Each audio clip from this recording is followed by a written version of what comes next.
La marionnette à tringles bruxelloise traditionnelle, donc ce qu'on emploie et ce qu'on est les derniers maintenant à employer à Bruxelles, a été inscrite sur la liste du patrimoine immatériel de l'UNESCO.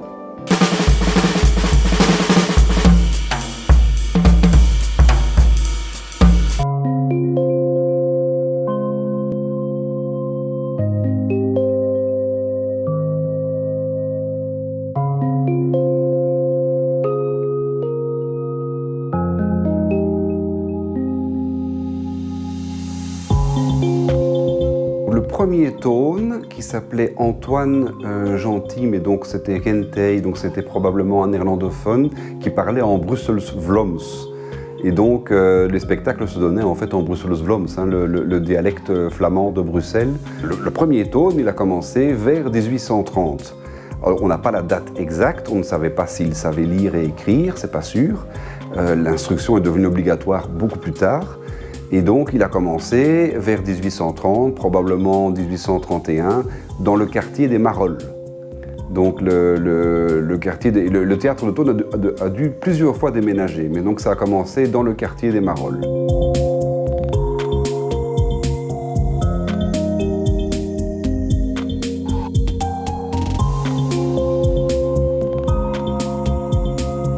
Ça n'a pas toujours été donc de père en fils, hein. C'est le cas maintenant entre mon père et moi, et entre le troisième et le quatrième. Mais comme je le dis souvent à notre public, il faut être assez zot pour vouloir le faire. Allez, weer naar zo. Attention, weer naar zo. Gepast en negerig. Alla 1, alla 2, alla 3. On joue essentiellement pour les adultes. Donc c'est souvent un répertoire pour adultes parce qu'à la base, c'était un public ouvrier, donc qui ne savait ni lire ni écrire, qui venait dans ces théâtres pour se faire raconter ce qui se passait dans les grands théâtres ou à l'opéra. C'est pour ça qu'on a de l'opéra dans notre répertoire. On a Faust, Carmen, etc. Parce que c'est un public qui venait voir ce qu'on jouait donc à l'opéra. Mais il n'avait pas les sous pour aller à l'opéra. Donc il venait dans des théâtres de marionnettes pour voir ce qui se passait. Et également tous les romans populaires qui ne savaient pas lire, donc ils se les faisaient raconter donc, dans les théâtres de marionnettes. Donc c'est pour ça qu'on a un répertoire pour adultes. Mais bien sûr, il y a toujours eu des enfants, et quand on pense marionnettes, on pense aux enfants, donc on fait en sorte que le répertoire soit accessible aux enfants.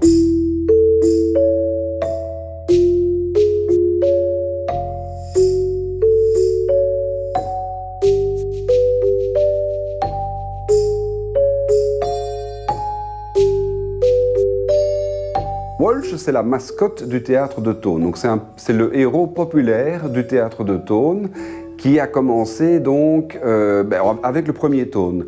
Donc on pense que ça vient soit des amis du premier Thônes qui s'appelaient les De Waal.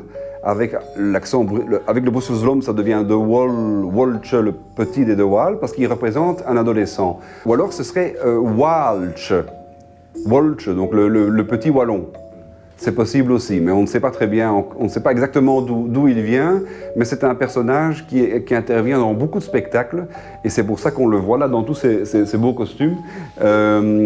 Par exemple, là en ce moment, on joue Roméo et Juliette, c'est lui qui joue Roméo. Donc il a un esprit un peu espiègle, et il est là depuis 1830 dans différents costumes. Hein. Celui qu'on connaît maintenant à carreaux, c'est le costume que mon père lui a donné.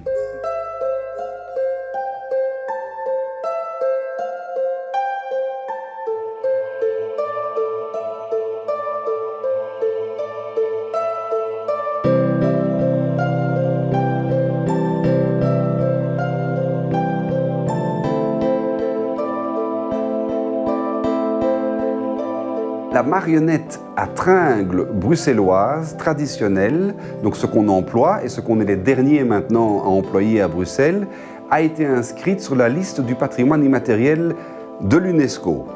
Donc, qu'est-ce que ça veut dire? Eh bien, ça ne change rien. Ça veut dire qu'on met des mesures de sauvegarde en place pour préserver cette tradition. Et ça veut dire que l'État reconnaît cette tradition. Mais c'était déjà le cas avant. Donc dans la pratique, ça ne va pas changer énormément de choses, sauf que ça facilite la transmission. Et donc moi je l'ai fait pour sécuriser ça en fait.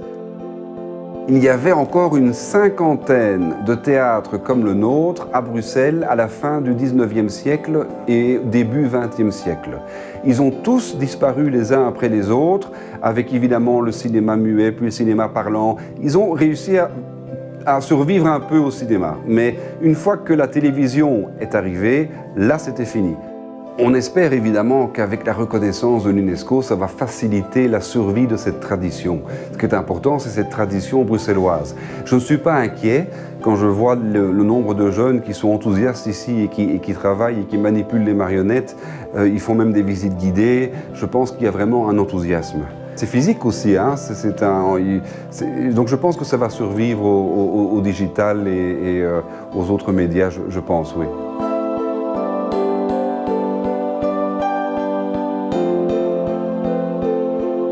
Alors moi j'ai une formation au conservatoire, donc j'ai travaillé beaucoup avec des acteurs, donc c'est évidemment plus facile de travailler avec des marionnettes. Les marionnettes sont moins exubérantes que les acteurs. Elles sont plus calmes, c'est plus calme des marionnettes. C'est vrai que c'est une autre approche, donc on a un public qui aime la marionnette.